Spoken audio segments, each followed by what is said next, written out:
محمد كما صليت على إبراهيم وعلى آل إبراهيم إنك حميد مجيد اللهم بارك على محمد وعلى آل محمد كما باركت على إبراهيم وعلى آل إبراهيم إنك حميد مجيد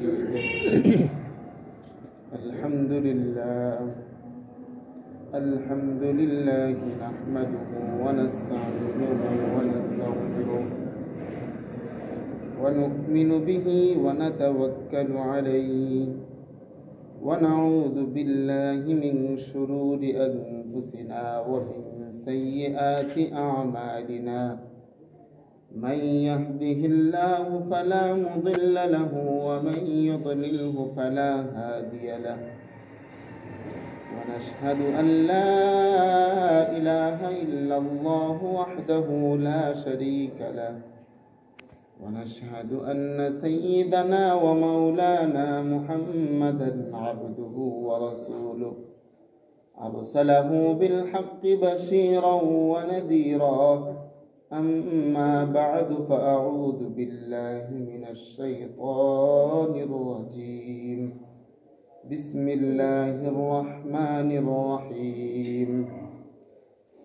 قل أرأيتم إن جعل الله عليكم الليل سرمدا إلى يوم القيامة من إله غير الله وقال الله تعالى في كلامه المجيد قل أرأيتم إن جعل الله عليكم النهار سرمدا إلى يوم القيامة من إله غير الله وقال النبي صلى الله عليه وسلم مفتاح الجنة الصلاة أو كما قال عليه الصلاة والسلام الحمد لله আল্লাহ তাআলার দরবারে লক্ষ কোটি শুকর ও সুজুদ যে মাওলার মেহেরবানিতে আমরা সাপ্তাহিক মুমিনের ঈদের দিনে জুমার দিনে অন্যান্য মুসল্লিদের আগে আল্লাহ তাআলার ঘরে আমরা উপস্থিত হতে পেরেছি এই জন্য অন্তরের অন্তঃস্থল থেকে কালিমাতুশ শুকর আদায় করে বলি আলহামদুলিল্লাহ আলহামদুলিল্লাহ সকলেই দুরূদ পাঠ করি সেই মহামানবের প্রতি যাকে কেন্দ্র করে সৃষ্টি করা হয়েছে কুল কায়নাত সাত আসমান জমিন গাছপালা নদী নালা সমুদ্র সৈকত আগুন পানি পৃথিবীর সব কিছু সকল মাখলুকাত যাকে কেন্দ্র করে সৃষ্টি করা হয়েছে সৃষ্টির শিরোমণি সেরেতাজ জনাবে মুহাম্মদুর রাসূলুল্লাহ সকলে পড়ি সাল্লাল্লাহু আলাইহি ওয়াসাল্লাম মুহতারাম হাজিরিন আজকে এমন একটা দিনে এমন একটা সময়ে আমরা পৌঁছেছি যে সময়টাকে শেষ জামানা বলা হয় আখিরি জামানা বলা হয় এই আখিরি জামানার শব্দটাকে আমার কাছ থেকে নতুন শুনতেছেন না আরো আগে শুনছেন শুনছেন আরো আগে আমি এখানে কিছু কথা বলতেছি আজকে সুযোগ হয়েছে সামনে হয়তো বা না হইতে পারে আমি যেখানেই কথা বলি আমার সাথে একটু আপনাদেরও কথা বলতে হবে পারবেন না পারবেন তো ইনশাআল্লাহ আচ্ছা তো এই আখিরি জামানা শব্দটা আপনারা আরো মানুষের কাছ থেকে শুনছেন তো নাকি সত্যি এটা আখিরি একটা জামানা কেন কারণ হলো নবীজির বিভিন্ন কথায় নবীজির বিভিন্ন ভাষায় আখিরি জামানার যে সমস্ত আলামত পাওয়ার কথা ছিল সব আলামত প্রকাশ হয়ে যাচ্ছে দেখেন আমি যদি আপনাদেরকে বলি এরকম একটা সংবাদ আপনাদেরকে দেই যে আপনাদের এদিক দিয়ে এক বাজার আছে কি বাজার এটা সুটিয়া না সুটিয়া আর এদিকে আছে দেওয়ানগঞ্জ তো আমি যদি আপনাদেরকে সংবাদ দেই যে সুটিয়া বাজার আসার আগে একটা স্কুল পড়বে এর আগে একটা মসুরা পড়বে আর একটা প্রাথমিক বিদ্যালয় পড়বে এর আগে একটা ছোট ব্রিজ পড়বে আবার এদিক দিয়ে যদি সংবাদ দিই, দেওয়ানগঞ্জ যাওয়ার আগে একটা বড় ব্রিজ দেখতে পারবেন হাতের ডান সাইডে, এদিকে কিছু দোকান দেখতে পারবেন, কিছু বাড়িঘর দেখতে পারবেন। তো আপনারা যদি এদিক দিয়ে ছুটিয়ে আর এদিক দিয়ে দেওয়ানগঞ্জ যাওয়ার আগে আপনারা যখন এই বাজার, এই আমার কথা যেগুলো ছিল যে ব্রিজ, স্কুল, এগুলো আপনারা দেখলে সাধারণত বুঝবেন যে আমরা কি দেওয়ানগঞ্জ বাজার অথবা সুটিয়া বাজারের কাছাকাছি চলে আসছি। ঠিক কিনা? কথা বলেন, ঠিক কিনা? আপনারা এরকম একটা বুঝবেন। ঠিক 1400 বছর আগে মুক্তির মহামানব জনাবে মুহাম্মদুর রাসূলুল্লাহ সাল্লাল্লাহু আলাইহি ওয়াসাল্লাম আমাদেরকে কিয়ামতের যে বার্তাগুলো দিয়ে গেছেন, যে কিয়ামতের আগে এই সমস্ত কার্যকলাপ হবে, তার অধিকাংশ কার্যকলাপ চলতেছে বর্তমানে। ঠিক আছে। তাহলে আমরা স্বাভাবিকভাবে ধরতেই পারি যে কিয়ামত অতি সন্নিকটে। ঠিক কিনা? বুঝতে পারছেন তো? কিয়ামত অতি নিকটে। এই জন্য এই জামানাকে কি বলা হয়? আখিরি জামানা বলা হয়। এবার আমার পরিচিত আয়াতে আল্লাহ তাআলা কি বলতেছে দেখেন, কুল আরাআইতুম ইন জাআলাল্লাহু আলাইকুমুন নাহারা সারমাদান ইলা ইয়াউমিল কিয়ামাতি মান ইলাহুন গায়রুল্লাহ। আল্লাহ তাআলা বলতেছেন ওই সমস্ত মানুষদেরকে যারা দিনের বেলায় 5 ওয়াক্ত নামাজ, দিনের বেলা কয় ওয়াক্ত নামাজ? দিনে কয় ওয়াক্ত? 2 ওয়াক্ত। দিনে কয় ওয়াক্ত? আর আধারে কয় ওয়াক্ত? 3 ওয়াক্ত। আধারে কয় ওয়াক্ত? 3 ওয়াক্ত। মোট 5 ওয়াক্ত নামাজ। তো বলতেছে দিনের বেলায় যারা নামাজগুলো কাজা করে, দুনিয়া নিয়ে ব্যস্ত থাকে যে সমস্ত মানুষ, ওই সমস্ত মানুষদেরকে আল্লাহ তাআলা উদ্দেশ্য করে বলতেছেন, কুল আরাআইতুম ইন জাআলাল্লাহু আলাইকুমুন নাহার সারমাদান ইলা ইয়াউমিল কিয়ামাতি মান ইলাহুন গায়রুল্লাহ। কুল আরাআইতুম ইন জাআলাল্লাহু আলাইকুমুল লাইলা সারমাদান ইলা ইয়াউমিল কিয়ামাতি মান ইলাহুন গায়রুল্লাহ। আল্লাহ তাআলা বলতেছেন যারা দিনের বেলায় কাজে ব্যস্ত থাকো, নামাজে আসার সময় পাও না, ইবাদত বন্দেগী করার সময় পাও না, আমি তোমাদের তো রাত্রে কোনো কাজ নাই, কাজ তো দিনেই নাকি? তো এই রাত্রটাকে যদি আমি কিয়ামত পর্যন্ত দীর্ঘায়িত করে দিই, কোন মানুষ আছে যে পূর্ব আকাশে সূর্য উদিত করবে? বলেন, কোন মানুষ আছে দুনিয়াতে? এমন কোন সুপার পাওয়ার আছে যে পূর্ব দিকে আবার সূর্য উদিত করবে? আছে এমন কোন শক্তি? এবার কিছু মানুষ আছে সারা দিন বেকার থাকে। আমি যখন যাত্রাবাড়ি বড় মাদ্রাসায় শেখুল হাদিস আল্লামা মাহমুদুল হাসান মুহিউসুন্নাহ মাহমুদুল হাসান সাহেবের মাদ্রাসায় পড়তাম, এ সময় দেখতাম একটা মানুষ জোহর এবং আসরের নামাজ পড়তে আসে মাদ্রাসায়, মাগরিবও আসতো না, এশাও আসতো না, ফজরেও আসতো না। তো একদিন কথার কথায় বিকালবেলা হাঁটতেছি, তো জিজ্ঞাসা করলাম, চাচা আপনি জোহরে দেখি, আসরে দেখি, আপনাকে তো এশার, ফজর, মাগরিবের সময় দেখি না। বলতেছে 2 ওয়াক্ত নামাজের সুযোগ পাই, ওই জন্য 2 ওয়াক্ত পড়ি। আর মাগরিব, এশা, ফজর এই সময়গুলো আমি পাই না। কারণ হলো এই সিলেট থেকে, রংপুর থেকে, কুড়িগ্রাম থেকে মাছ আছে, মাছের আড়তে কাজ করে। তো বলতেছে মাছে আড়তে রাত্রে সারা রাত সময় দেওয়া লাগে, মাগরিবের সময় চলে যাওয়া লাগে, একবারে ফজরের নামাজের পরে 7টার সময় বাড়িতে এসে ঘুমাই। তা আমি এই 3 ওয়াক্ত নামাজ পড়ার সময় পাই না। বুঝতে পারতেছেন কথা? ওই সমস্ত মানুষদেরকে উদ্দেশ্য করে আল্লাহ তাআলা বলতেছেন, কুল আরাআইতুম ইন জাআলাল্লাহু আলাইকুমুন নাহার সারমাদান ইলা ইয়াউমিল কিয়ামাতি মান ইলাহুন গায়রুল্লাহ।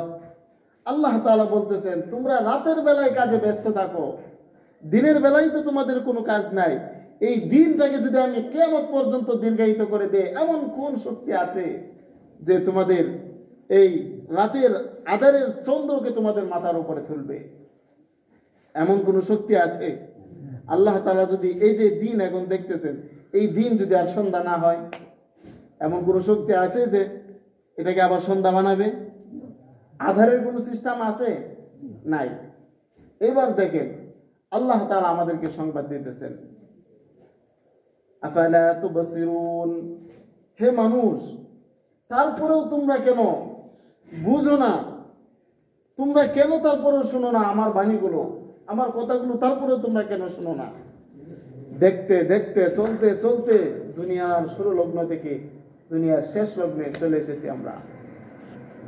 তারপরেও আমাদের ভিতরে কোনো পরিবর্তন নাই। আমরা যে আখির জামানায় চলে এসেছি, আমাদের হায়াতও সীমিত। আগের মানুষ বাঁচত 150 বছর, 200 বছর, 300 বছর, 1000 বছর মানুষ বাঁচত। আর এখনের মানুষ 60 বছর, এটা তো একবারে সর্বোচ্চ 60, 70, 50, 65 এরকম বাঁচে।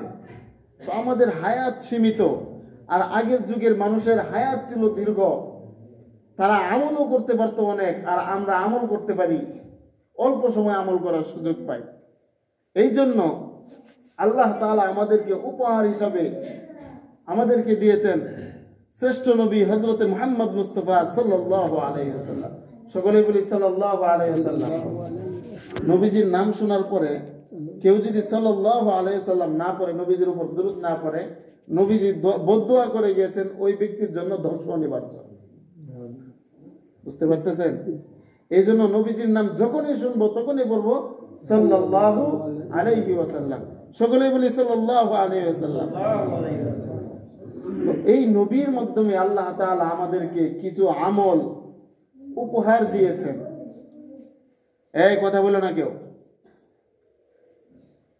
তো কেমন উপহার আল্লাহ তাআলা আমাদেরকে দিয়েছেন? নবীজি সাল্লাল্লাহু আলাইহি ওয়াসাল্লাম যখন মেরাজে যায়, তখন আল্লাহ তাআলা ওনাকে নামাজ দিলেন, ওনার সাথে দেখা করলেন, জান্নাত জাহান্নাম দেখাইলেন। সবকিছু দেখানোর পরে, অনেক লম্বা ঘটনা, একবার ছোট করে বলতেছি। নবী যখন বলছেন, হে আল্লাহ আমার উম্মতকে কিছু দাও, তখন আল্লাহ তাআলা 50 ওয়াক্ত নামাজ দিয়েছিলেন। 50 ওয়াক্ত নামাজ দেওয়ার পরে নবীজি মহা খুশি, আমার উম্মতের জন্য আমি 50 ওয়াক্ত নামাজ দিয়ে যাচ্ছি, আল্লাহ তাআলার পক্ষ থেকে আমি অনেক বড় উপহার পেয়েছি। এভাবে যখন 50 ওয়াক্ত নামাজ নিয়ে নবীজি আসতেছেন, প্রতিমধ্যে হযরত মুসা আলাইহিস সালামের সঙ্গে দেখা। মুসা আলাইহিস সালাম বলতেছে, হে নবী আপনি এত খুশি কেন? বলতেছে, আল্লাহ তাআলা আমাকে 50 ওয়াক্ত নামাজ দিয়েছেন আমার উম্মতের জন্য। মুসা আলাইহিস সালাম বলতেছেন, আপনার উম্মত 50 ওয়াক্ত নামাজ পড়তে পারবে না, আপনি যান আল্লাহ তাআলার কাছে কিছু কমায় নিয়ে আসেন। গেল আল্লাহ তাআলার কাছে, আল্লাহ কিছু কমায় দেন, আমার উম্মত পড়তে পারবে না। আল্লাহ দিল 5 ওয়াক্ত কমায় 45 ওয়াক্ত দিল। এবার 45 ওয়াক্ত নিয়ে মহা খুশিতে আসতেছেন। মুসা আলাইহিস সালাম প্রতিমধ্যে আবার বলতেছেন, হে নবী আপনি এত খুশি কেন? কয় ওয়াক্ত কমাইছে আল্লাহ? বলতেছে, আল্লাহ তাআলা 5 ওয়াক্ত কমায় 45 ওয়াক্ত দিয়েছে, আর বলেছে 45 ওয়াক্ত নামাজ আমার উম্মতকে আদায় করতে। বলতেছে, হে নবী আপনার উম্মত এই 45 ওয়াক্ত নামাজও আদায় করতে পারবে না, আপনি যান আরো কমায় নিয়ে আসেন। এভাবে মুসা আলাইহিস সালাম পাঠাইতে পাঠাইতে 9 বার পাঠাইছে। কয়বার? 9 বার। কথা বললেন সাথে, কয়বার? 9 বার পাঠানোর পরে 5 বার করে যদি 5 ওয়াক্ত করে কমায়, তাহলে 9 বার পাঠাইলে কয় ওয়াক্ত কমে? 45 ওয়াক্ত কমে। 45 ওয়াক্ত কমার পরে কয় ওয়াক্ত আছে? 5 ওয়াক্ত নামাজ নিয়ে যখন নবী মুহাম্মদুর রাসূলুল্লাহ সাল্লাল্লাহু আলাইহি সাল্লাম যখন মসজিদে আসতেছেন, তখন মুসা আলাইহিস সালাম জিজ্ঞাসা করতেছেন, হে নবী এবার কয় ওয়াক্ত দিয়েছে? এবার 5 ওয়াক্ত আছে, 45 ওয়াক্ত কমায় দিয়েছে। তখন বলতেছে, হে নবী আপনি আবার যান, আরো কিছু নামাজ কমায় নিয়ে আসেন, আপনার উম্মত এই 5 ওয়াক্ত নামাজও আদায় করতে পারবে না। তখন নবী মুহাম্মদুর রাসূলুল্লাহ সাল্লাল্লাহু আলাইহি সাল্লাম বলতেছেন, আমি আর যাইতে পারবো না, আমার লজ্জা লাগে। 50 ওয়াক্ত নামাজ থেকে কমাইতে কমাইতে 5 ওয়াক্ত নামাজ নিয়ে আসছে। এবার নবী যখন ইতস্ততা বোধ করতেছেন, আমি কিভাবে আল্লাহ তাআলার কাছে যাব? আল্লাহ তাআলা ঘোষণা করেছেন, হে নবী মুহাম্মদুর রাসূলুল্লাহ তোমার উম্মত এই 5 ওয়াক্ত নামাজ আদায় করবে, আমি আল্লাহ তাআলা 50 ওয়াক্ত নামাজের সওয়াব দান করে দেব। বুঝতে পারতেছেন? আমরা অল্প করব, পাবো কত? অনেক বেশি। করব অল্প, পাবো বেশি। করব অল্প, পাবো অনেক বেশি, অনেক বেশি। যে বেশি ধারণা আমাদের নাই। দেখেন বিভিন্ন সময় তাবলীগ আসলে আমাদেরকে বলে যে আপনাদের মসজিদে তাবলীগ আসে তো না? তাবলীগ আসলে বলে কি, এই মসজিদ থেকে বাইরে হইলে প্রত্যেক কদমে 70 নেকি। আবার আরেক মসজিদে যাবেন, আরেক মসজিদের যিনি কথা বলে উনি বলে যে মসজিদ থেকে বাইরে হইলে প্রত্যেক কদমে 100 নেকি, 70 নেকি। এক একজনের সংখ্যা এক এক রকম হয়, বলে না? বলে কি না? বলে। তো এবার দেখেন এই তাবলীগওয়ালা বা এই হুজুর কই পাইলো যে 70 নেকি, 80 নেকি, 100 নেকি? কোথায় পাইলো এটা? এটা কোনো দলিল না। কারণ হলো এটা সংখ্যা তো আমাদের একটা ধারণা, সংখ্যা কি আমাদের একটা ধারণা। এখানে যদি অনেকগুলো টাকা রাখা হয়, এখানে রাখা আপনার সামনে রাখলে আপনি বলতে পারবেন না, আপনি শুধু বলবেন যে এতগুলা টাকা। কিন্তু যদি একটা সংখ্যা নির্ধারণ করা হয় যে এখানে 2 কোটি টাকা আছে, তাহলে আপনার যেখানে থাকবে যে 2 কোটি, বিশাল অঙ্ক। ঠিক সওয়াবের একটা পরিমাণ বোঝানোর জন্যই এই মুরব্বিয়ানে একরাম সংখ্যা ব্যবহার করা হয়। মুরব্বিয়ানে একরাম সংখ্যা ব্যবহার করে, বাস্তবিক অর্থে অনেক বেশি, অনেক বেশি। এই সংখ্যার কথা আপনি কোথা থেকে পাবেন?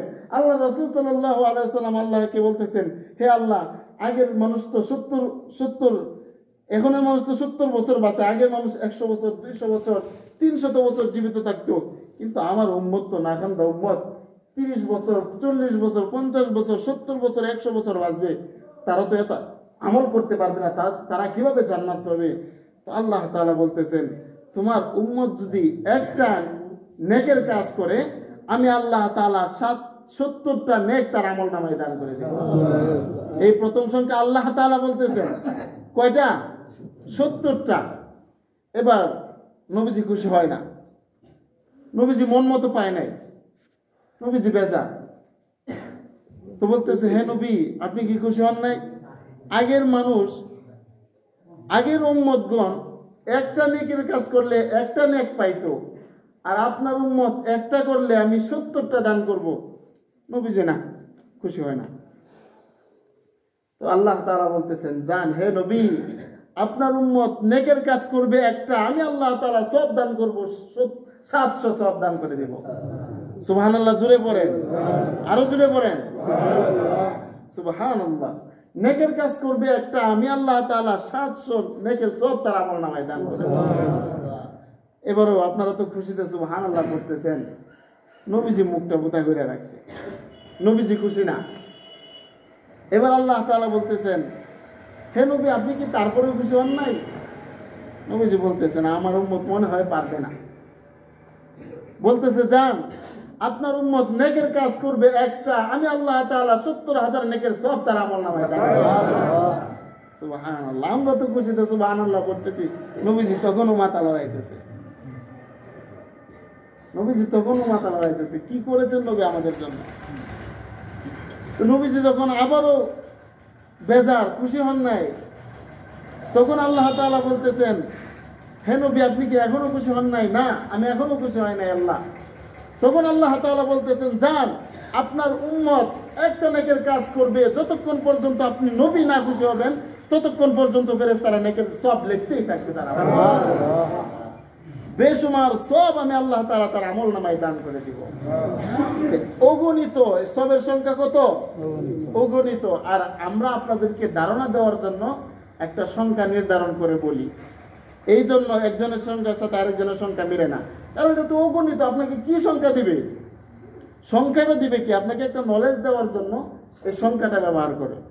এইবার দেখেন, আল্লাহ রাসূল সাল্লাল্লাহু আলাইহি ওয়াসাল্লাম এবার খুশি হয়ে গেছেন যে এবার বেশুমার সওয়াব। উম্মতদেরকে সংবাদ দিয়েছেন, তোমরা নেকের কাজ একটা করবে, অসংখ্য সওয়াব তোমাদের আমলনামায় লেখা হবে। তো এবার এই যে আপনারা সুবহানাল্লাহ পড়তেছেন, দেখেন এই সুবহানাল্লাহর কতটুকু ফজিলত। এই সুবহানাল্লাহ একবার পড়লে আল্লাহ তাআলা বলতেছেন, যে বান্দা একবার সুবহানাল্লাহ পড়বে, আমি আল্লাহ তাআলা তার জন্য জান্নাতের ময়দানে একটি গাছ রোপণ করে দিব। সুবহানাল্লাহ। বলবেন, এই গাছ দিয়ে কি কাজে লাগবো? গাছ দিয়ে কাজে লাগবো আখিরাতের ময়দানে? গাছ, কোনো ফল নাই, কিচ্ছু নাই, শুধু একটা গাছ, কাজে লাগবো? লাগার কোনো মানে অপশন আছে? আছে? কি কাজে লাগতে পারে বলেন তো? যেদিন সূর্যটা আপনার মাথার আধা হাত উপরে থাকবে, ওই দিন একটা গাছের ছায়া আপনার জন্য কতটা উপকারী হতে পারে চিন্তা করে দেখেন তো। জমিনটা থাকবে, মাটিও না, মাটিও কিন্তু মাঝে মাঝে গরম হয়ে যায়, মাটিও কিন্তু মাঝে মাঝে গরম হয়, অল্প হয়, মানুষ হাঁটতে পারে। লোহা গরম হয় কিন্তু দেরি হয়, মানুষ হাঁটতে পারে। কিন্তু তামা এমন একটা জিনিস, এক মাথায় গরম হবে, আরেক মাথায় মানুষ হাঁটতে পারবে না। আখিরাতের ময়দানটা থাকবে তামার জমিন, তামার ময়দান। ওই ময়দানে আপনার রৌদ্রের তাপ লাগবে, আপনি হাঁটবেন কিভাবে? দাঁড়াইতে তো পারবেন না, হাঁটবেন কিভাবে? এমন একটা সময় যদি আপনার একটা গাছ থাকে, তাহলে আপনার খুশি হওয়ার কথা কিনা? তো আপনি একবার সুবহানাল্লাহ পড়লেন, আল্লাহ আপনার জন্য একটা জান্নাতে গাছ রোপণ করে দিল। সুবহানাল্লাহ জোরে পড়েন। তো এই গাছটা কয় হাত হইলে আপনারা খুশি হইবেন বলেন তো? কয় হাত হইলে খুশি হইবেন? 10 হাত? এই যে মাথা লড়াইতেছে। 50 হাত? 50 হাত মাথা লড়াইতেছেন? 100 হাত? হ্যাঁ, আমাদের দুনিয়াতে তো আরেকজনের ক্ষেত্রে ফসল নষ্ট হয়ে গেছে। আচ্ছা যাই, তো আমরা একবার সুবহানাল্লাহ পড়বাম। এই যে চাচা 100 হাত গাছ হইলে উনি খুশি না, তো কয় হাত গাছ হইলে খুশি হইবেন বলেন? 1000 হাত? 1000 হাত হইলে খুশি হইবেন? এই যে উনি মাথা লড়াইতেছে। 2000 হাত? তারপরেও মাথা লড়ে। আল্লাহ তাআলা বলতেছেন, সুবহানাল্লাহ পড়ছেন কয়বার? একবার মাত্র। কয়বার? একবার। 2000 হাত গাছ হইলেও আপনারা সন্তুষ্ট না। আল্লাহ তাআলা বলতেছেন, বান্দা একবার সুবহানাল্লাহ পড়বে, আমি আখিরাতের ময়দানে এমন একটা গাছ নির্মাণ করে দিব, যে গাছের নিচে দিয়া সবচাইতে শক্তিশালী একটা ঘোড়াও যদি 1000 বছর পর্যন্ত দৌড়ায়, ওই গাছের একটা পাতার ছায়া পর্যন্ত শেষ হবে না। সুবহানাল্লাহ পড়ছেন, আরেকটা গাছ রোপণ হয়ে গেছে। আবার পড়েন না সুবহানাল্লাহ, পড়তে আবার পড়েন সুবহানাল্লাহ, সুবহানাল্লাহ, আবার পড়েন না। এই যে এদিকে চুপ কেন? পড়েন সুবহানাল্লাহ পড়েন। একবার পড়বেন একটা গাছ, আরেকটা পড়বেন সাথে আরেকটা, আরেকটা পড়বেন সাথে আরেকটা, এভাবে গাছ রোপণ হইতেই থাকবে। একবার সুবহানাল্লাহ পড়বেন, একটা গাছ রোপণ হয়ে যাবে। বলতেছে এই সমস্ত গাছ পায় যখন বান্দা একবার এই নিয়ামত পায়, যখন একবার আলহামদুলিল্লাহ পড়বে, একবার আলহামদুলিল্লাহর বিনিময় আমি আল্লাহ তাআলার 8টা জান্নাতের দরজা তার জন্য টাস টাস করে খুলে দেব। সুবহানাল্লাহ পড়েন না আবার? সুবহানাল্লাহ, সুবহানাল্লাহ। আল্লাহ তাআলা কি রেখেছেন আমার জন্য, কি রেখেছেন আমাদের জন্য। আগের মানুষ সারাটা জীবন 100 বছর, 200 বছর, 300 বছর ইবাদত বন্দেগী করার পরে লাস্টে ঘুরিয়া একটা গুনাহ শুধু করত, ছোট একটা গুনাহ, তার 300 বছরের ইবাদত বন্দেগী শেষ। আবার নতুন করে তার আমল করতে হইতো, সব শেষ। 300 বছরে ইবাদত বন্দেগী সব শেষ একটা গুনাহ করার কারণে। আর আল্লাহ তাআলা এই শেষ নবীর উম্মতকে কি সুযোগ দিতে জানেন? আল্লাহ তাআলা শেষ নবীকে বলতেছেন, হে নবী, আপনার উম্মত যদি একটা নেকির কাজও করে, একটা নেকির কাজ যদি 40 বছর পর্যন্ত করতে থাকে, শেষ পর্যন্ত যদি একটা গুনাহ করে ফেলে, তো তারও সবকিছু বাদ হয়ে যাবে। আমাদের কি হয়ে যাবে? সবকিছু বাদ হয়ে যাবে। আপনি 10 বছর ইবাদত তাহাজ্জুদ একদিনও মিস করেন নাই, একটা বেগানা নারীর দিকে তাকাইলেন, আপনার 10 বছর ইবাদত বন্দেগী সব শেষ। এবার আল্লাহ তাআলা কি অপশন দিয়েছে জানেন? আপনার উম্মত শুধু 2টা হাত তুলে আমি আল্লাহর দিকে তাক করবে, আমি আল্লাহর কাছে 2টা হাত পাতবে, আমি আল্লাহ তার সমস্ত গুনাহ সবের দ্বারা পরিপূর্ণ করে দেব। বুঝতে পারছেন? আমাদের গুনাহগুলো আল্লাহ নেক দ্বারা পরিপূর্ণ করে দিবেন। এটা কার দ্বারা সম্ভব হয়েছে? জনাবে মুহাম্মদুর রাসূলুল্লাহ সাল্লাল্লাহু আলাইহি ওয়াসাল্লাম। আমরা সকলে এই নবীর উপর দরুদ পড়ব তো ইনশাআল্লাহ, সকলেই পড়ব। নবীজির নাম যখনই শুনবো তখনই বলবো সাল্লাল্লাহু আলাইহি ওয়াসাল্লাম। নবীজির নাম শোনা মাত্রই দরুদ পাঠ করব। কেন পড়ব না? কারণ আমাদের জীবনের শুরু লগ্ন থেকে শেষ লগ্ন পর্যন্ত প্রত্যেকটা কাজে, প্রত্যেকটা নিয়ামতে অবদান কার? বঙ্গবন্ধুর, জিয়াউর রহমানের। কার অবদান? মুক্তির মহামানব জনাবে মুহাম্মদুর রাসূলুল্লাহ সাল্লাল্লাহু আলাইহি ওয়াসাল্লামের অবদান। আমরা যে খানা খাচ্ছি তার উসিলায়, আমরা যে গোসল করছি তার উসিলায়, আমরা যে আকাশের সূর্যটা বুক করছি তার উসিলায়, আমরা যে জমিনে পানি বুক করছি তার উসিলায়, জমিনে যত কিছু আমরা পানাহার করছি, আহার করছি, সব কিছু একমাত্র কার উসিলা? জনাবে মুহাম্মদুর রাসূলুল্লাহ সাল্লাল্লাহু আলাইহি ওয়াসাল্লামের উসিলায়। সুতরাং এই নবীজির উপর দুরূদ পড়তে যে কার্পণ্যতা করবে, এর মতো হতভাগা দুনিয়ার জমিনে আর কেউ হতে পারে না, আর কেউ না। দেখেন আল্লাহ তাআলা আমাদেরকে সৃষ্টির শ্রেষ্ঠ করে তৈরি করেছেন। আল্লাহ তাআলা কি নবীজি জিজ্ঞাসা করেছেন, হে আল্লাহ, তুমি ওই আসমানটা কিভাবে বানিয়েছো? আল্লাহ তাআলা বলতেছেন, আমি কোন বলছি ফায়াকুন, আসমান হয়ে গেছে। আমি কোন বলছি ফায়াকুন, আসমান হয়ে গেছে। আল্লাহ তুমি জমিনটা কিভাবে বানাইছো? আল্লাহ বলে কোন বলছি ফায়াকুন হয়ে গেছে। আল্লাহ তুমি আগুন কিভাবে বানাইছো? আল্লাহ বলে কোন বলছি ফায়াকুন হয়ে গেছে। তো তুমি পানি কিভাবে বানিয়েছো? আল্লাহ বলে কুন বলছি ফায়াকুন হয়ে গেছে। ও আল্লাহ তুমি গাছপালা নদী নালা এগুলা কিভাবে বানিয়েছো? আল্লাহ তাআলা বলে কুন বলছি ফায়াকুন হয়ে গেছে। এবার আল্লাহ নবীজি জিজ্ঞাসা করতেছেন, হে আল্লাহ তুমি মানুষ কিভাবে মানুষ কিভাবে বানিয়েছো? এবার আল্লাহ তাআলা বলেন, মানুষকে আমি কুন এবং ফায়াকুনের মাধ্যমে বানাই নাই, ইয়াদুল্লাহি বিয়াদি, আমি মানুষকে আমি স্বয়ং কুদরতি হাত দ্বারা সৃষ্টি করেছি। সুবহানাল্লাহ। বুঝতে পারতেছেন? আল্লাহ তাআলা আমাদেরকে শ্রেষ্ঠ করে সৃষ্টি করেছেন এবং শ্রেষ্ঠ নবীর উম্মত বানিয়ে আমাদেরকে পাঠিয়েছেন। সুতরাং ওই নবীজির উপর দরুদ আমাদের পড়তেই হবে, এর বিকল্প কোনো রাস্তা নাই। নবীজির নাম শুনে যে দরুদ না পড়বে, নবীজির নাম শোনার সাথে সাথে যার মুখ দিয়ে দরুদ না বের হবে, তার মতো হতভাগা দুনিয়ার জমিনে আর কেউ হতে পারে না। আল্লাহ রাব্বুল আলামিন আমাদেরকে নবীজির উপর দরুদ পাঠ করে এবং দিনের সব ব্যস্ততা রেখে, রাতের সব ব্যস্ততা রেখে আল্লাহ তাআলাকে এবং নবীজি সাল্লাল্লাহু আলাইহি সাল্লামের দেখানো পথকে, তার দিনকে যেন আমরা সময় দিতে পারি, 5 ওয়াক্ত নামাজ যেন আমরা সহি সালামতে আদায় করতে পারি। আল্লাহ তাআলা আমাদের সকলকে তার দিন মেনে আমল করার তৌফিক দান করুন। আমিন। যারা সুন্নাত পড়ে নাই, যারা 6 রাকাত সুন্নাত পড়ে